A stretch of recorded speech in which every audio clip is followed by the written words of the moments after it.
Senhoras e senhores, meninos, meninas e todo mundo, deem boas-vindas ao palco ao único e insuperável Fala Sério! Fala sério, você tá bem? Alguém chama uma ambulância. Brincadeira, eu tô bem. Mas quão devastado você ficaria se fosse ver o seu artista favorito e ele morresse bem na sua frente? Bom, se você tivesse visto alguns desses astros do esporte, cantores ou algo um pouco mais exótico, isso é exatamente o que poderia ter acontecido. Prepare-se para histórias sombrias, enquanto damos uma olhada em pessoas que morreram diante do público.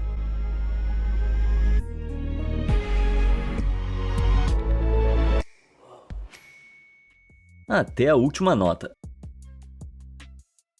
A emoção do teatro. O cenário, a multidão, os aplausos, não tem nada igual. Mas uma performance que ficou na memória do público foi a de Edith Webster em The Drunkard. Você provavelmente nunca ouviu falar de Webster. Ela nunca fez um nome significativo em vida, mas ela é bem lembrada por como deixou os palcos. Aos 60 anos, Webster estava em seu 8º ano interpretando o papel da avó no Towson Moose Lodge, na cidade de Baltimore. No final do segundo ato, ela cantava uma música bastante emocionante, chamada Please Don't Talk About Me When I'm Gone, ou em português, por favor, não fale de mim quando eu me for, antes de desmaiar dramaticamente no chão como se tivesse morta. Mas em 24 de novembro de 1986, quando Edith cantou seu grande número e desmaiou no chão, o público foi à loucura, e ela simplesmente ficou lá. Ué, quando seus colegas de elenco começaram a pedir ajuda, o público achou que fazia parte do roteiro, até que a ficha caiu. Edith tinha sofrido o ataque cardíaco mais irônico já conhecido. E o que é mais chocante é que essa não foi a primeira vez que isso aconteceu. Alguns anos antes, ela tinha sofrido outro ataque cardíaco durante o show e não tinha procurado tratamento até aquela noite. Que loucura! Essa mulher é uma guerreira. É trágico que essa grande dama tenha sido sepultada, mas ainda assim, que maneira espetacular de se despedir. O tio dos orgânicos.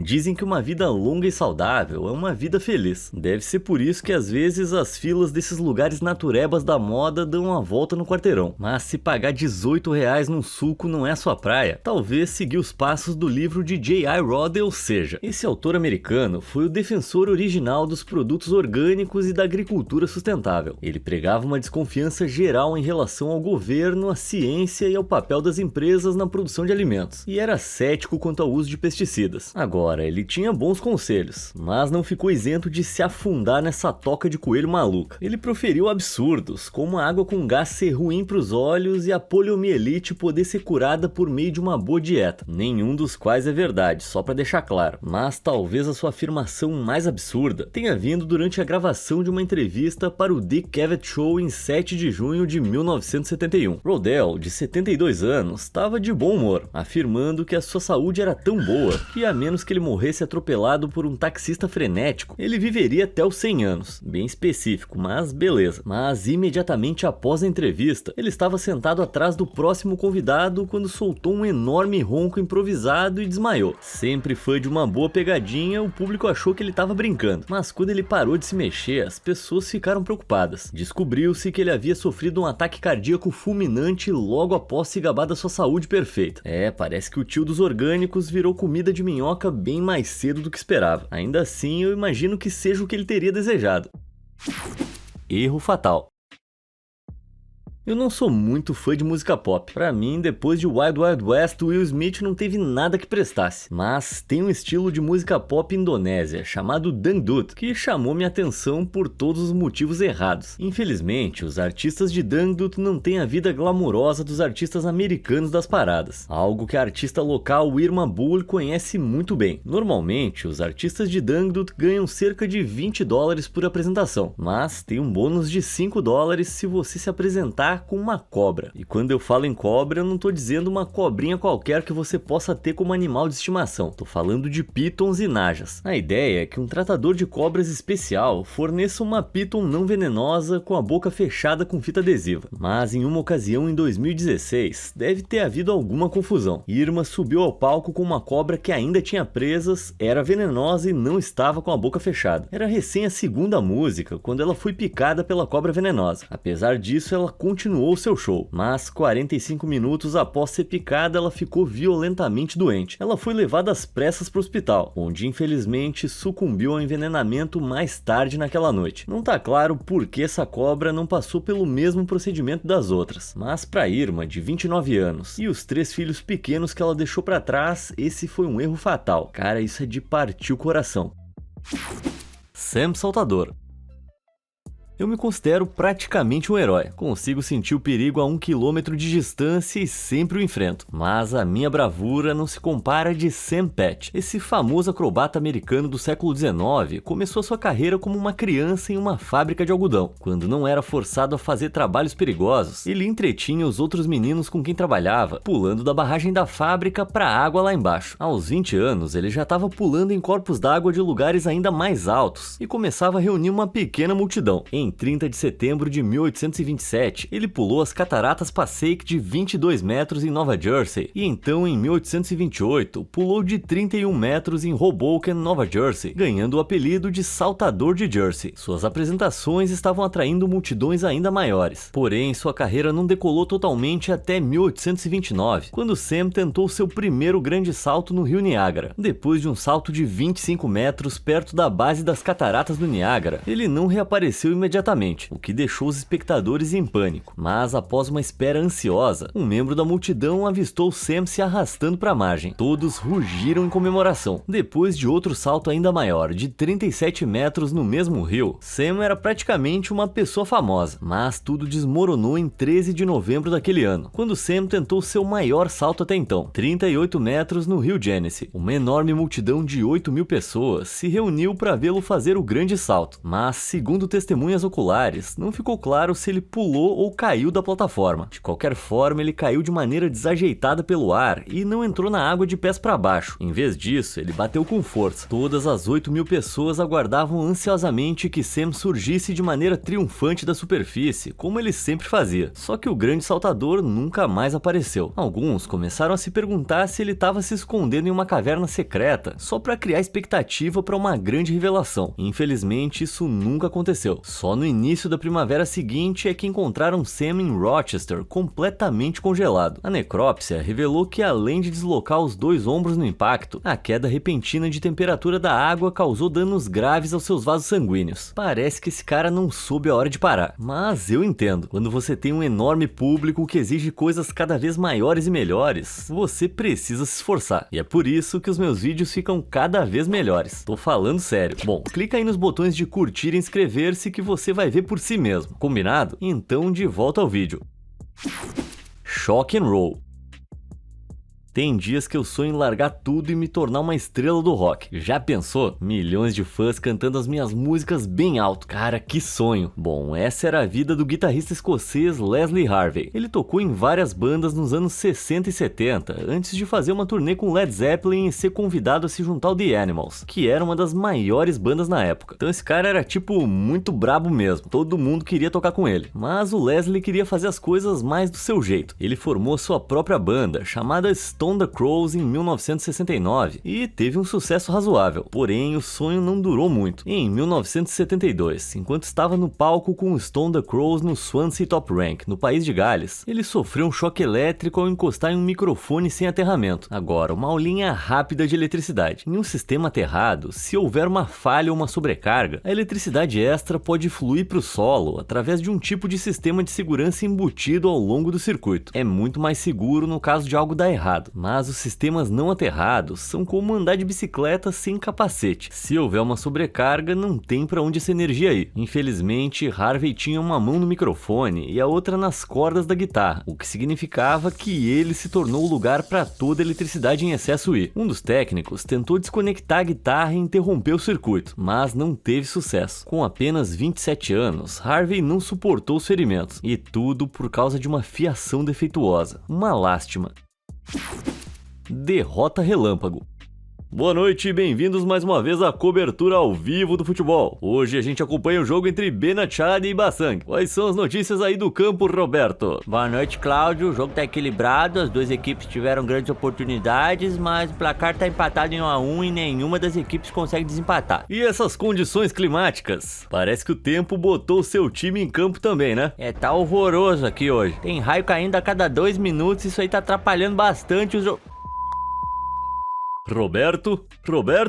Durante uma partida de futebol em 1998, na República Democrática do Congo, uma circunstância bem improvável encerrou um empate acirrado de 1-1. Quando um raio atingiu o campo de repente, todos os 11 jogadores do Benachad caíram no chão. E eles não estavam simulando uma falta que nem os jogadores de futebol fazem normalmente. Não, foi o apito final para todos eles. Talvez o mais chocante de tudo é que nenhum dos jogadores do Basang se feriu. Não pode ser, né? Bom, muitas teorias surgiram sobre o que poderia ter acontecido, algumas até culpando a magia voodoo. Certamente nenhum torcedor do Basang estaria lançando feitiços em um jogo de futebol, né? É provável que não. O voodoo é uma grande parte da cultura congolesa, mas uma explicação mais provável pode estar nas chuteiras dos jogadores. Se um raio atingisse perto, poderia ser um pouco mais provável que subisse pelas chuteiras de metal se um time estivesse usando exclusivamente essas, em vez de chuteiras com sola plástica. Dito isso, a diferença de condutividade ainda seria muito mínima, e não há nenhuma evidência científica real que sugira que isso seja possível, nem que cada time estivesse usando tipos diferentes de chuteiras. Então, embora essa história tenha sido compartilhada por fontes de notícias respeitáveis, como a BBC, parece mais provável que a reportagem original possa ter sido pelo menos ligeiramente imprecisa. Ainda assim, se você estiver preso em uma disputa de pênaltis e não tiver certeza para que lado o goleiro vai mergulhar, parece que é uma boa ideia invocar os deuses do trovão.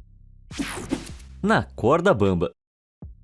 Eu não sou muito fã de altura, me dá um frio na barriga e eu tenho uma crise de tontura. Bom, é por isso que eu trabalho com isso aqui e deixo essas acrobacias para pessoas malucas, como o Karl Wallenda. Esse artista alemão de corda bamba fundou a sua própria trupe de circo de acrobacias chamada Flying Wallendas. Juntos eles percorreram a Europa realizando acrobacias perigosas nas alturas, muitas vezes sem rede de segurança. Tá, mas por quê? E se eles caíssem? Bem, os Flying Wallendas estavam dispostos a correr esse risco. Eles realizavam acrobacias icônicas como a pirâmide de 7 pessoas em uma cadeira, onde 4 pessoas caminhavam ao longo de uma corda bamba em 2 pares, cada um unido por um bastão de conexão. Em cada um dos 2 bastões, mais uma pessoa ficava em pé, formando um terceiro par mais alto. Esse terceiro par era unido por um último bastão com, sim, uma cadeira em cima, na qual a última pessoa ficaria não sentada, mas sim em pé. Nem é preciso dizer que era um trabalho muito perigoso. E suas acrobacias desafiando a morte muitas vezes ultrapassavam os limites. Em 1962, um terrível acidente ocorreu durante a apresentação da pirâmide de 7 pessoas em uma cadeira. 2 membros dos Wallenda, Dieter Schepp e Richard Faulkner, não sobreviveram, e vários outros ficaram feridos. Mas apesar das mortes e de uma longa lista de lesões, Karl nunca vacilou em suas rejeições das medidas de segurança fundamentais. Em 1974, aos 69 anos, ele bateu um recorde mundial de distância em uma passarela aérea, quando percorreu quase 550 metros sem equipamentos de segurança. Imagina o seu avô tentando fazer isso. Infelizmente, tudo desmoronou quando Karl tentou cruzar um fio esticado a 37 metros de altura entre as 2 torres do Hotel Condado Plaza de 10 andares em Porto Rico. Apesar dos fortes ventos, Karl, agora com 73 anos, que, diga-se de passagem, já é meio velho para fazer essas bobagens, estava determinado a cruzar sem nenhuma precaução de segurança. Mas quem prendeu o cabo não apertou o suficiente e ele se soltou. Karl caiu e foi declarado morto quando chegou ao hospital. Bom, a gente tem que dar crédito a esse cara. Ele sempre manteve a palavra. Esse aí foi corajoso até demais.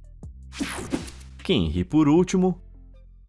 Eu acho que eu sou um cara engraçado, mas eu só sei falar bobagem aqui dentro do meu quarto, não me apresentando em público. Bem ao contrário do mágico e comediante galês Tommy Cooper, com altura impressionante de 1,93 e raramente visto sem o seu característico barrete árabe. Ele era uma pessoa de aparência muito distinta. Tommy começou a se interessar pela mágica durante seu tempo no exército britânico e rapidamente subiu de posição, tornando-se membro da cobiçada Sociedade de Mágicos Britânicos, chamada The Magic Circle. Mas as coisas na sua vida realmente decolaram quando ele começou a trabalhar na televisão em 1948. Sua especialidade era fazer truques de mágica que davam meio errado para arrancar risadas da plateia. Não é bem a minha praia, mas no auge da década de 70, Cooper esgotava arenas lotadas. Mas foi também quando a sua saúde começou a piorar. Ele bebia muito e era fumante, e esses hábitos começaram a se agravar. Ele chegava atrasado aos shows e corria pelo set em 5 minutos. Pouco a pouco, o trabalho começou a ir por água abaixo, mas em 1984 ele conseguiu um grande show no AGM Theatre em Westminster, que foi transmitido ao vivo para impressionantes 12 milhões de pessoas. No meio do seu show, um assistente lhe entregou um vestido para uma piada, e Cooper desmaiou logo depois. Acreditando que era só uma das bobagens dele, o público irrompeu em risos, mas quando Cooper não se levantou, lentamente caiu a ficha de que algo estava errado. A transmissão ao vivo foi rapidamente cortada para um intervalo comercial não programado, e a multidão começou a murmurar preocupada. Cooper havia sofrido um ataque cardíaco fatal no palco e ninguém acreditou. A última coisa que ele ouviu foi o seu público, que o seguiu por 40 anos de maneira leal, rindo pela última vez. Obviamente é bem chocante, mas tem algo estranhamente romântico em um comediante passar os seus últimos momentos ouvindo seus fãs apaixonados em risos. Acho que é a definição de morrer fazendo o que você ama, né?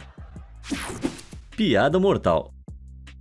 Cooper não foi o único comediante a encerrar sua carreira com uma última piada. O comediante inglês Ian Cognito, cujo nome verdadeiro era Paul Barbieri, teve um final ainda mais estranho. Cognito nunca alcançou as alturas da carreira de Cooper. Ele era um artista bem mais underground, mas ele era altamente considerado pelos seus colegas. Um personagem notoriamente agressivo e ácido, ele era conhecido por realmente ultrapassar os limites e ficou famoso como o comediante mais banido da Grã-Bretanha. Eu não sei dizer porquê, mas vai por mim. A atuação desse cara era bem desequilibrada. Porém, tudo acabou em 2019, quando Cognito estava se apresentando no Lone Wolf Comedy Club em Bicester, na Inglaterra, e poucos minutos depois de fazer uma piada sobre ter um derrame e morrer no palco ali mesmo, ele, sim, morreu ali mesmo. Ele sofreu uma dissecção aórtica, em que uma ruptura na aorta que sai do coração leva a uma queda súbita da pressão arterial. Cognito desmaiou no palco, e assim como Cooper, o público achou que isso fazia parte da atuação. Após sua morte, outros comediantes inundaram suas redes sociais com mensagens de apoio sobre a influência dele nas suas carreiras. O cara era meio que um herói. Com 2 histórias de comediantes tendo problemas cardíacos no palco, acho que é melhor eu continuar falando minhas bobagens aqui no meu quarto mesmo. O fim de um sonho.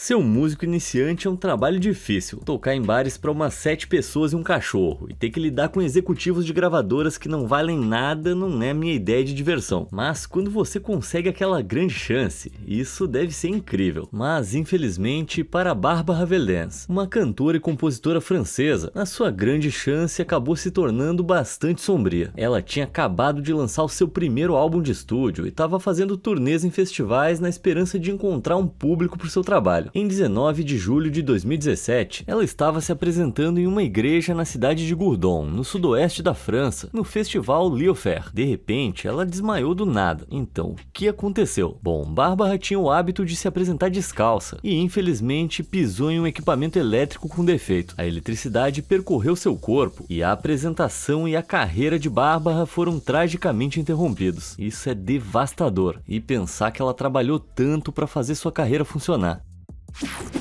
Desastre no ringue. Senhoras e senhores, é hora do evento principal da noite. Estão prontos? Eita, ser anunciador de ringue é mais difícil do que parece. E é mais difícil ainda quando as coisas dão errado. E foi exatamente isso que aconteceu durante o evento de pay-per-view Over the Edge em 1999. O plano era que o icônico lutador canadense Owen Hart descesse das vigas do Kempner Arena em Kansas City, pendurado em um cabo de segurança até ficar pairando logo acima do ringue. Hart então ia fingir ficar preso na corda antes de se libertar e cair de cara no chão. Só que deu tudo errado. Para que o truque funcionasse, a corda precisava ter um dispositivo de liberação rápida para que Hart pudesse cair após ficar preso. Mas acredita-se que Hart, que estava usando uma capa muito incômoda, possa ter se remexido no equipamento para ficar confortável. Seja o que for que aconteceu, a liberação rápida foi acionada a 24 metros de altura, fazendo com que Hart caísse e tivesse uma colisão desagradável com a corda superior do ringue. O lendário comentarista de luta livre Jim Ross imediatamente disse aos espectadores que aquilo não estava ensaiado e que Hart estava em sério perigo. Infelizmente, Hart morreu em decorrência dos ferimentos, mas pelo menos os telespectadores não viram a queda. A transmissão mostrava um vídeo pré-gravado que também estava sendo exibido em monitores gigantes no estádio para os fãs presentes. Ainda assim, o anúncio chocou os fãs de luta livre em todo o mundo. No fim, não importa quantas vezes as pessoas digam que é falso, coreografado ou encenado, esses caras arriscam as vidas repetidamente para o seu entretenimento. Aniversário de despedida. Eu e os meus amigos adoramos tirar a poeira das nossas guitarras, nos encontrar e tocar músicas legais. Os meus sonhos de tocar no Coachella já eram, mas se os Rolling Stones ainda podem ser levados pro palco, eu posso ser a atração principal da garagem do meu amigo. Uma pessoa cuja carreira musical alcançou alturas maiores que a minha foi Colonel Bruce Hampton. Ele foi uma grande figura na cena de bandas de Atlanta e colaborou com centenas de artistas ao longo dos anos. Bruce estava programado para tocar em um concerto repleto de estrelas em 1º de maio de 2017, em comemoração ao seu aniversário de 70 anos. Porém, esse seria o seu último. Durante o bis no final do show, o então prodígio da guitarra de 13 anos, Brandon Niederauer, estava fazendo um solo impressionante. Bruce de repente se deitou aos pés do garoto, o que muitos viram como um gesto cômico de respeito a Niederauer. Só que o solo acabou e ele simplesmente ficou lá. Sem que ninguém soubesse, ele tinha sofrido um ataque cardíaco que inadvertidamente arruinou a sua própria festa de aniversário. Olhando pelo lado bom, ele estava cercado por todos os seus amigos. Ainda assim, é um triste fim para uma festa. Morte selvagem.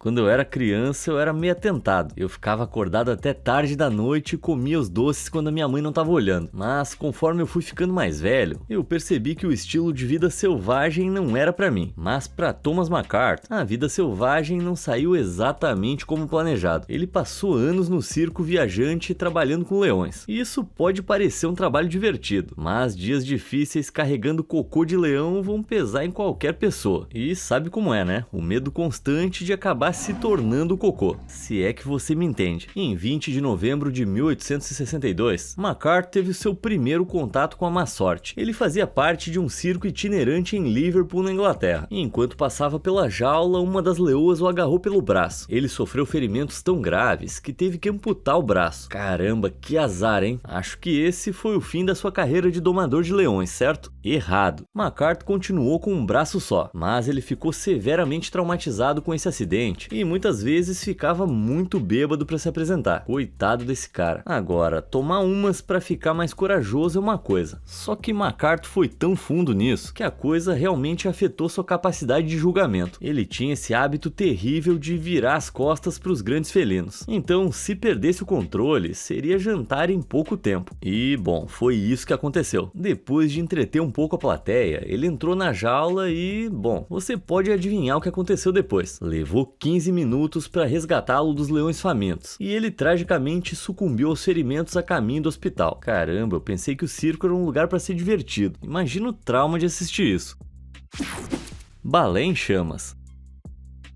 Meu amigo, agora as coisas vão ficar quentes. Isso aqui não é pros de coração fraco. Eu avisei. Em 14 de setembro de 1861, uma enorme multidão de 1.500 pessoas lotou o The Continental Theatre, agora chamado de Walnut Street Theatre, na cidade da Filadélfia, para assistir uma apresentação de A Tempestade de Shakespeare. A peça foi um grande espetáculo, e o produtor William Whitley contratou um grande conjunto de bailarinas para se apresentar, incluindo 4 irmãs, Ruth, Abiona, Hannah e Cecilia Gale. As 4 irmãs tinham menos de 23 anos e eram bailarinas altamente talentosas que vieram da Inglaterra para turnês antes de se estabelecerem na Filadélfia. Mas naquela noite, enquanto se preparavam para a apresentação no camarim, ocorreu um desastre. Uma das irmãs estava pegando uma peça do seu figurino quando a gaze do vestido entrou em contato com uma lâmpada a gás. Era uma época anterior à eletricidade, então a iluminação artificial interna vinha de combustíveis a gás como esse. Agora, Agora, como os materiais de gases são extremamente porosos, eles são excepcionalmente inflamáveis. Então, enquanto as outras irmãs e dançarinas tentavam ajudar a extinguir as chamas que se espalhavam muito rápido, o incêndio se espalhou entre elas. Em pouco tempo, todo o camarim estava envolto em chamas. Uma dançarina correu em direção ao palco, porém lá estava a plateia. Todas as 1.500 pessoas foram rapidamente retiradas, antes que o próprio teatro fosse incendiado. Quanto às dançarinas, as coisas não acabaram bem para elas. As 4 irmãs e outras 5 talentosas bailarinas infelizmente não escaparam. Caramba, pensa numa situação horrível. O único lado positivo é que ninguém na plateia sofreu o mesmo destino. Quanto ao teatro, ele reabriu em 1865, mas sofreu mais 3 incêndios devastadores antes do fim do século. Nossa, parece que o lugar é amaldiçoado. Eu nunca mais vou confiar em nenhum tipo de lâmpada.